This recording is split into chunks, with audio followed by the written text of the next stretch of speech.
Hey, bonjour à tous et bienvenue à cette capsule d'introduction au logiciel Lego Mindstorm EV3.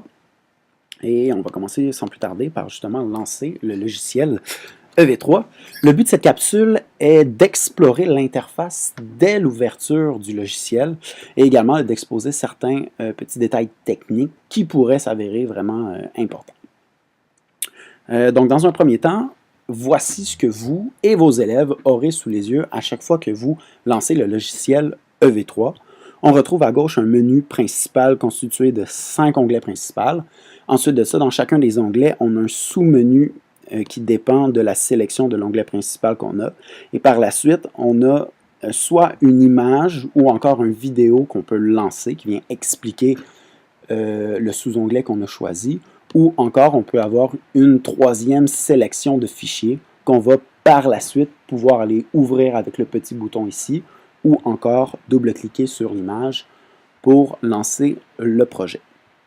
Donc on va commencer par le premier onglet qui est Ensemble de modèles d'extension. On retrouve ici différentes constructions que Lego nous propose. Par contre, ces constructions-là nécessitent l'ensemble de bases de pièces et également l'ensemble d'extensions de pièces. Ça fait des constructions qui sont très impressionnantes, mais par contre des constructions qui peuvent également être assez longues à construire.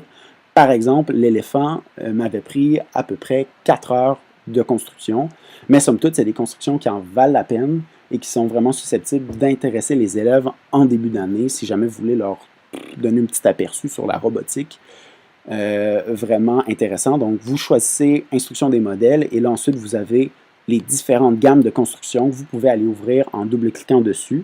La programmation est déjà incluse et également les gammes de fabrication sont toutes sur le logiciel, étape par étape. C'est assez clair. Ensuite, liste des pièces Lego. Ici, on retrouve un fichier PDF qui peut s'avérer vraiment utile pour un enseignant. On retrouve un fichier PDF qu'on télécharge directement du logiciel. On a le nom officiel de chacune des pièces. Donc, par ici, on aurait la bague demi-module jaune. Et également, truc très intéressant, c'est qu'on a une image de chacune des pièces et on a la possibilité de faire un copier-coller de ces images-là. Donc, si jamais vous voulez monter un projet et inclure des gammes de fabrication pour les élèves ou pousser les élèves à faire leur propre gamme de fabrication, c'est le genre de fichier PDF qui peut être extrêmement utile et peut vraiment vous simplifier la vie. Là, à la place d'avoir à prendre des photos de chacune des pièces, bien, le travail est déjà fait pour vous. C'est un travail graphique, donc c'est vraiment intéressant. Et également, peut-être autre particularité, vous avez ici le nom. Donc, par exemple, cette tige-là s'appelle un axe. C'est également un axe de 12 modules. C'est quoi le module? C'est l'unité de longueur que Lego utilise. Donc, cette tige-là mesure 12 modules. Par exemple, si je descends ici, j'aurais une poutre qui contient une poutre blanche qui contient 15 trous à l'intérieur. Bien, à place de dire que c'est une poutre de 15 trous, on dit vraiment que c'est une poutre de 15 modules. Ici, même chose, une poutre qui contient 11 trous, c'est une poutre de 11 modules grises. Donc voilà pour le fichier pièces Lego. Ça, c'est vraiment les pièces que contiennent l'ensemble d'extensions. On va voir plus tard qu'il y a une liste également des pièces qu'on retrouve dans l'ensemble de base. Deuxième onglet, les modèles de base, donc pas d'expansion, que vous pouvez construire si vous avez simplement l'ensemble de base Lego Mindstorm EV3. Donc encore ici, même principe, instruction des modèles. Vous avez différentes constructions que vous pouvez ouvrir en double-cliquant ou encore en cliquant ici sur le bouton « Ouvrir ». La programmation est déjà faite et la gamme de fabrication est vraiment étape par étape assez claire. Troisième onglet, démarrage rapide. Dans l'onglet démarrage rapide, on retrouve dans un premier temps le guide de l'utilisateur, encore une fois directement téléchargeable du logiciel. Guide en fichier PDF, oui, qui contient plusieurs informations assez intéressantes, de l'information plutôt descriptive par contre, mais tout de même intéressante, entre autres sur le matériel que vous possédez, donc sur la brique EV3, les différents moteurs, les différents capteurs que vous avez dans votre ensemble de base. Ensuite, dans le démarrage rapide, on retrouve une série de très courtes vidéos qui durent environ entre 1 jusqu'à 5 minutes. C'est des vidéos qu'on lance directement, qui sont, en tout cas selon moi, vraiment juste là pour nous donner une idée très générale des possibilités qu'on peut faire avec le logiciel Lego Mindstorms EV3. Donc voilà, c'est la même chose pour tous les sous-onglets ici. C'est toutes des vidéos qu'on peut lancer directement. Il y a une petite animation très jolie qui nous guide dans tout ça. Ensuite, l'onglet Fichier est sûrement l'onglet principal que vous et vos élèves allez utiliser lorsque vous allez être en classe lors d'activités quelconques. Vous avez ici la possibilité d'ouvrir un projet. Donc, ouvrir un projet qui est déjà existant. Vous pouvez soit ici cliquer sur cette image-là pour ouvrir un projet existant. Donc, vous allez avoir le menu de votre ordinateur qui va s'ouvrir. Vous allez pouvoir aller sélectionner un fichier que vous avez préalablement enregistré sur votre ordinateur pour continuer le travail.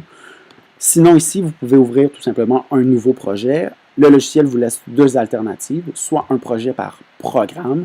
Donc, vous allez avoir dans ce type de projet-là la possibilité de créer un programme, de le compiler sur une brique intelligente et de faire des actions que vous aurez déterminées à votre petit robot. Ou encore, vous avez la possibilité de faire un projet expérience.